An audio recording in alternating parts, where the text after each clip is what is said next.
मराठा आंदोलक मनोज जरांगेंनी राज्यव्यापी दौऱ्याची घोषणा केली आहे। 7 ऑगस्ट पासून जरांगे राज्यभर फिरणार आहेत। 29 ऑगस्टच्या आंदोलनाआधी जरांगे संपूर्ण राज्य पिंजून काढणार आहेत। पहिल्या टप्प्यात पश्चिम महाराष्ट्र तर दुसऱ्या टप्प्यात मराठवाडा आणि इतर राहिलेल्या भागात भेटीगाठी घेणार आहेत।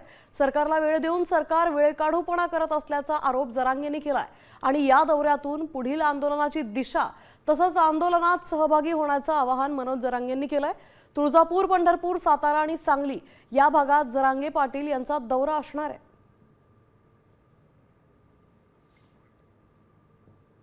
भाग देणं आंदोलनाची अत्यंत गरज होती। सरकारने जे जे काढले ते लागू केलेले नाहीयेत। आम्ही त्यांना 100% मार्क दिले का तर दिले, तुम्ही जे काढला म्हणून, परंतु फसवणूक सुद्धा केली गेली की ते लागू केले नाहीत। म्हणजे सातारा संस्थान, हैदराबाद गॅझेट, ओबीसीच्या दिलेल्या सवलतीचा, कुणबी प्रमाणपत्राविषयीचा, गॅझेटियरच्या विषयातला, त्याच्यानंतर व्हॅलिडिटीच्या विषयातला, बलिदान गेलेल्या कुटुंबाचा विषय, केसेसच्या संदर्भातला नुसते निर्णय केले गेले, परंतु त्याची अंमलबजावणी झाली नाही। म्हणून 29 ऑगस्टला आंदोलन, निर्णायक आंदोलन शेवटचं होणार आहे।